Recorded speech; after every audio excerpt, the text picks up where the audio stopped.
നമസ്കാരം. ഏവർക്കും post market റിപ്പോർട്ട്സുകളിലേക്ക് സ്വാഗതം. ഇന്ന് ഡിസംബർ 15, 2025 തിങ്കൾ. അങ്ങനെ ഇന്നും നിഫ്റ്റിക്ക് നഷ്ടത്തോടു കൂടി തന്നെ വ്യാപാരം അവസാനിപ്പിക്കേണ്ടതായിട്ട് വന്നു.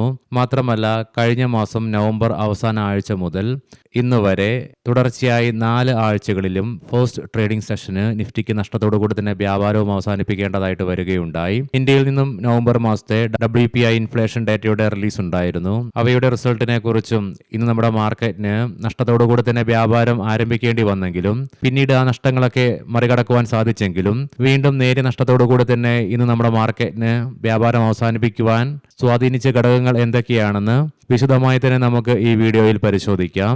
ഇന്ന് ലീഡിംഗ് ആയ എല്ലാ ഇൻഡസ്ട്രീസിലും ഗ്യാപ് ഡൗണോട് കൂടിയിട്ടുള്ള ഓപ്പണിംഗ് ആയിരുന്നു ലഭ്യമായിരുന്നത്. കാരണം നമ്മൾക്കറിയാവുന്നതുപോലെ തന്നെ വെള്ളിയാഴ്ച നമ്മുടെ മാർക്കറ്റ് അടച്ചതിന് ശേഷം US മാർക്കറ്റിലും ഗ്ലോബൽ മാർക്കറ്റിലും ഇടിവ് നേരിടേണ്ടതായിട്ട് വരികയുണ്ടായി. AI സ്റ്റോക്സിന്റെ ഓവർ വാല്യുവേഷൻസിലുള്ള ആശങ്ക ഉടലെടുത്തത് മൂലം തൽഫലമായി ഇന്ന് നമ്മുടെ മാർക്കറ്റിനും ഗ്യാപ് ഡൗൺ ഓപ്പണിംഗ് നേരിടേണ്ടതായിട്ടും വരികയുണ്ടായി. എങ്കിലും നിഫ്റ്റിക്ക് ഇന്ന് 25,904 എന്ന ലെവലിൽ സപ്പോർട്ടും എടുക്കുവാൻ സാധിച്ചു. പിന്നീട് 26,000 എന്ന സൈക്കോളജിക്കൽ ലെവൽ മറികടന്നുകൊണ്ട് ഉച്ചതിരിഞ്ഞ് 2:45 26,047 എന്ന ലെവലിൽ, അതായത് വെള്ളിയാഴ്ചത്തെ ക്ലോസിംഗ് റേഞ്ചിന് മുകളിലായിട്ട് എത്തിച്ചേർന്ന ഉടനടി തന്നെ നിഫ്റ്റിക്ക് റെസിസ്റ്റൻസും നേരിടേണ്ടതായിട്ട് വന്നു. തൽഫലമായി ഇന്ന് 19 പോയിന്റുകളുടെ നേരിയ നഷ്ടത്തോടുകൂടി 26,027 എന്ന ലെവലിൽ വ്യാപാരവും അവസാനിപ്പിക്കുവാൻ സാധിച്ചപ്പോൾ സെൻസെക്സിന് 54 പോയിന്റുകളുടെ നഷ്ടവും നേരിടേണ്ടതായിട്ട് വന്നു. അതേസമയം ഇന്ന് ബാങ്ക് നിഫ്റ്റിക്ക് 71 പോയിന്റുകളുടെ നേട്ടത്തോടുകൂടി തന്നെ വ്യാപാരം അവസാനിപ്പിക്കുവാനുമായി. എങ്കിലും ഇന്ന് NSEയുടെ അഡ്വാൻസ് ഡിക്ലൈൻ റേഷ്യോയിൽ 1491 കമ്പനികൾക്ക് നേട്ടത്തോടുകൂടി വ്യാപാരം അവസാനിപ്പിക്കുവാൻ സാധിച്ചപ്പോൾ 1358 കമ്പനികൾക്ക് നഷ്ടത്തോടുകൂടിയും വ്യാപാരം അവസാനിപ്പിക്കേണ്ടതായിട്ട് വന്നു. ITC, ശ്രീറാം ഫൈനാൻസ്, HUL, ടാറ്റ കൺസ്യൂമർ തുടങ്ങിയ സ്റ്റോക്കുകൾ ഇന്ന് നിഫ്റ്റിയിൽ നേട്ടം കൈവരിച്ചപ്പോൾ ONGC, M&M, Cipla, Eicher Motors, JSW Steel തുടങ്ങിയ സ്റ്റോക്കുകൾക്ക് ഇന്ന് നിഫ്റ്റിയിൽ നഷ്ടവും നേരിടേണ്ടതായിട്ട് വന്നു. സെക്ടർ വൈസ് നോക്കുമ്പോൾ PSU bank, IT, FMCG, consumer durables തുടങ്ങിയ മേഖലകൾക്ക് 0.5% മുതൽ 1% നേട്ടം കൈവരിക്കുവാൻ സാധിച്ചപ്പോൾ ഓട്ടോ, ഫാർമ, ടെലകോം, റിയാലിറ്റി തുടങ്ങിയ മേഖലകൾക്ക് 0.3% മുതൽ 1% ഇടിവും നേരിടേണ്ടതായിട്ട് വന്നു. അതേസമയം ബോർഡർ മാർക്കറ്റ്സിലും സമ്മിശ്ര പ്രതികരണമാണ് ഇന്ന് കാണുവാനായിട്ട് സാധിക്കുക. BSE മിഡ് ക്യാപ്പിന് ഫ്ലാറ്റ് ആയിട്ട് വ്യാപാരം അവസാനിപ്പിക്കുവാനായപ്പോൾ സ്മോൾ ക്യാപ്പിന് 0.4% നേട്ടവും കൈവരിക്കുവാനായി. കഴിഞ്ഞ വ്യാഴാഴ്ച തുടങ്ങി ഇന്ന് ഉൾപ്പെടെ തുടർച്ചയായി 3 ട്രേഡിംഗ് സെഷനിലും അമേരിക്കൻ ഡോളറിനെതിരെ ഇന്നും ഇന്ത്യൻ രൂപയ്ക്ക് 90.75 എന്ന ലെവലിലേക്ക് എത്തിച്ചേർന്നുകൊണ്ട് fresh record all time low create ചെയ്യേണ്ടതായിട്ടും വരികയുണ്ടായി. മാത്രമല്ല, വെള്ളിയാഴ്ചത്തെ ക്ലോസിംഗിൽ നിന്നും 31 പൈസയുടെ നഷ്ടത്തോടുകൂടി 90.73 എന്ന ലെവലിലാണ് ഇന്ന് വ്യാപാരവും അവസാനിപ്പിക്കുവാനായത്. ഇന്ന് ഇന്ത്യയിൽ നിന്നും റിലീസ് ചെയ്ത നവംബർ മാസത്തെ WPI ഇൻഫ്ലേഷൻ ഡാറ്റ താഴ്ന്ന നിലയിലായിട്ടാണ് റിപ്പോർട്ട് ചെയ്യപ്പെട്ടെങ്കിലും ഒക്ടോബർ മാസത്തെ -1.21% നിന്നും ഇത്തവണ -0.32% നേരിയ ഉയർച്ച രേഖപ്പെടുത്തുകയുണ്ടായി. എന്നാൽ അതേസമയം കഴിഞ്ഞ വർഷം ഇതേ മാസം നവംബർ മാസത്തിൽ 2.16% ഇന്ത്യയിലെ WPI ഇൻഫ്ലേഷൻ.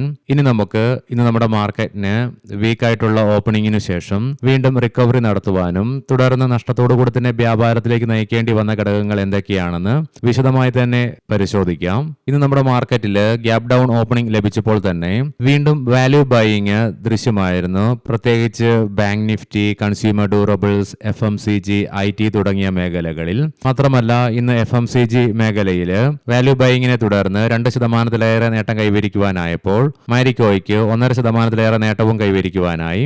മാത്രമല്ല, വെള്ളിയാഴ്ച US മാർക്കറ്റ് 1%-ലേറെ നഷ്ടത്തോടു കൂടിയിട്ടാണ് വ്യാപാരം അവസാനിപ്പിച്ചതെങ്കിലും ഇന്ന് വ്യാപാരം ആരംഭിച്ച ഡോ ജോൺസ് ഫ്യൂച്ചർ 0.5%-ലേറെ നേട്ടത്തിൽ തുടർന്നതും നമ്മുടെ മാർക്കറ്റിന് നഷ്ടങ്ങളൊക്കെ നികത്തുവാൻ ഒരു പരിധി വരെ സഹായകമായി മാറുക തന്നെയുണ്ടായി. എന്നാൽ നേരിയതാണെങ്കിലും നഷ്ടത്തോടുകൂടി തന്നെ ഇന്ന് വ്യാപാരം അവസാനിപ്പിക്കുവാൻ നമ്മുടെ മാർക്കറ്റിനെ സ്വാധീനിച്ച ഘടകങ്ങൾ എന്തൊക്കെയാണെന്ന് നമുക്ക് പരിശോധിക്കാം. ഇന്നും തുടർച്ചയായി ഇന്ത്യൻ രൂപയ്ക്ക് അമേരിക്കൻ ഡോളറിനെതിരെ നേരിടേണ്ടി വന്ന അതിശക്തമായ ഇടിവും വിദേശ ധനകാര്യ സ്ഥാപനങ്ങളുടെ ഭാഗത്ത് നിന്നും തുടർച്ചയായിട്ട് വരുന്ന സെല്ലിങ്ങും. മാത്രമല്ല, ഇന്ന് ഏഷ്യൻ മാർക്കറ്റ്സിലും നെഗറ്റീവ് സെന്റിമെന്റ്സ് ആയിരുന്നു പ്രകടമായിരുന്നത്. സിംഗപ്പൂർ മാർക്കറ്റിന് മാത്രമേ ഫ്ലാറ്റായിട്ട് വ്യാപാരം അവസാനിപ്പിക്കുവാനുമായുള്ളൂ. ബാക്കി എല്ലാ മാർക്കറ്റുകൾക്കും നഷ്ടത്തോടുകൂടി തന്നെ വ്യാപാരം അവസാനിപ്പിക്കേണ്ടതായിട്ട് വന്നു. ഇന്ന് ഏഷ്യൻ മാർക്കറ്റ്സിലുണ്ടായ വീക്ക്നസും നമ്മുടെ മാർക്കറ്റിനെ സാരമായ രീതിയിൽ തന്നെ ബാധിച്ചു. അതിനു പുറമെ ഇന്ന് നേരിയ തോതിലാണെങ്കിലും ഇന്ത്യ വിക്സിലും ഉയർച്ച രേഖപ്പെടുത്തുകയുണ്ടായി. ഇൻട്രാഡേ ബേസിസിൽ 3% ഉയർച്ച രേഖപ്പെടുത്തിയെങ്കിലും ക്ലോസിംഗ് ബേസിസിൽ 1.38% ഉയർച്ച ഇന്ത്യ വിക്സിൽ ഇന്ന് അനുഭവപ്പെടുകയുണ്ടായി. സോ ഈ പറഞ്ഞ ഘടകങ്ങൾ കൊണ്ടൊക്കെ ഇന്ന് മാർക്കറ്റിന് നേരിയതാണെങ്കിലും നഷ്ടത്തോടുകൂടി തന്നെ വ്യാപാരം അവസാനിപ്പിക്കേണ്ടതായിട്ടും വന്നു. ഇനി നമുക്ക് ഗ്ലോബൽ മാർക്കറ്റുകൾ പരിശോധിക്കാം.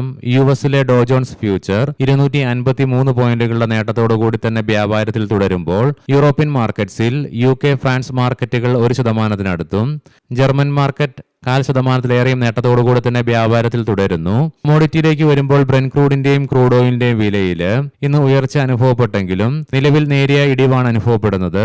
ഫലമായി ബ്രെന്റ് ക്രൂഡിന്റെ വില $61 പെർ ബാരൽ എന്ന നിലയിലായിട്ടും ക്രൂഡ് ഓയിലിന്റെ വില $57.30 പെർ ബാരൽ എന്ന നിലയിലുമായിട്ട് തുടർന്നുകൊണ്ടിരിക്കുമ്പോൾ ഗോൾഡിന്റെ വിലയിലും ശക്തമായ ഉയർച്ച തന്നെയാണ് അനുഭവപ്പെടുന്നത്. $434.90 പെർ ഔൺസ് എന്ന നിലയിലായിട്ടാണ് ഗോൾഡിൽ വ്യാപാരം തുടർന്നുകൊണ്ടിരിക്കുന്നതും. ഇന്നത്തെ പ്രധാനപ്പെട്ട സ്റ്റോക്കിംഗ് ന്യൂസുകൾ പരിശോധിക്കാം. മുൻകൂട്ടി ഓർമ്മിപ്പിച്ചുകൊള്ളട്ടെ, ഇത് ഒരു ബൈ ഓർ സെൽ റെക്കമെൻഡേഷൻ അല്ല. വേക്ക് ഫിറ്റ് ഇന്ന് ഫ്ലാറ്റ് ആയിട്ടുള്ള ലിസ്റ്റിംഗിന് ശേഷം സ്റ്റോക്കിന് ഇടിവ് നേരിടേണ്ടി വന്നു. വീണ്ടും ഇന്നത്തെ ഡേ ലോയിൽ നിന്നും 10%-ലേറെ ഉയർച്ച ഇൻട്രാഡേ ബേസിസിൽ കൈവരിക്കുവാൻ സാധിച്ചെങ്കിലും തുടർന്ന് വീണ്ടും സ്റ്റോക്ക് ദുർബലമാവുക തന്നെയുണ്ടായി. കൊറോണ റെമഡീസ് ശക്തമായ വിപണി അരങ്ങേറ്റത്തിൽ IPO വിലയേക്കാൾ 38% പ്രീമിയത്തിൽ ഓഹരികൾ ഇന്ന് ലിസ്റ്റ് ചെയ്തു. Matrimony.com 655 രൂപ പെർ ഷെയർ എന്ന നിലയിൽ 8,93,129 ഷെയറുകൾ അഥവാ 58.5 കോടി രൂപ മൂല്യം വരുന്ന സ്റ്റോക്ക് ബൈബാക്ക് ചെയ്യുന്നതായിട്ട് ഇന്ന് കമ്പനി പ്രഖ്യാപിക്കുകയുണ്ടായി. മണപ്പുറം ഫൈനാൻസ് ലിമിറ്റഡ് 500 കോടി രൂപയുടെ സുരക്ഷിതമായ നോൺ കൺവേർട്ടബിൾ ഡിബഞ്ചറുകളുടെ ഇഷ്യൂവിന് അംഗീകാരം ലഭിച്ചു. ഡിബഞ്ചറുകൾക്ക് 8% വാർഷിക കൂപ്പണോടെ 730 ദിവസത്തെ കാലാവധിയുമുണ്ട്. Ajmeera reality and infra India 1:5 എന്ന റേഷ്യോയിൽ സ്റ്റോക്ക് സ്പ്ലിറ്റ് കമ്പനി അനൗൺസ് ചെയ്യുകയുണ്ടായി. ജനുവരി 15, 2026 റെക്കോർഡ് ഡേറ്റ് ആയിട്ട് പരിഗണിക്കുന്നത്. സ്റ്റേറ്റ് ബാങ്ക് ഓഫ് ഇന്ത്യ ബാങ്കിന്റെ പുതിയ MD-ആയി ശ്രീ രാജീവ് രഞ്ജനെ മന്ത്രിസഭയുടെ നിയമന സമിതി അംഗീകരിച്ചു. നിലവിൽ അദ്ദേഹം SBIയിൽ deputy MD-ആയി സേവനമനുഷ്ഠിക്കുകയാണ്. Vascon engineers നാവി Mumbai municipal കോർപ്പറേഷനിൽ നിന്ന് 260.1 കോടി രൂപയുടെ പുതിയ വർക്ക് ഓർഡർ കമ്പനിക്ക് ലഭിക്കുകയുണ്ടായി. ഏവർക്കും ശുഭരാത്രി നേരുന്നു. നാളെ രാവിലെ പ്രീ മാർക്കറ്റ് റിപ്പോർട്ട്സുമായി കണ്ടുമുട്ടാം. നന്ദി, നമസ്കാരം.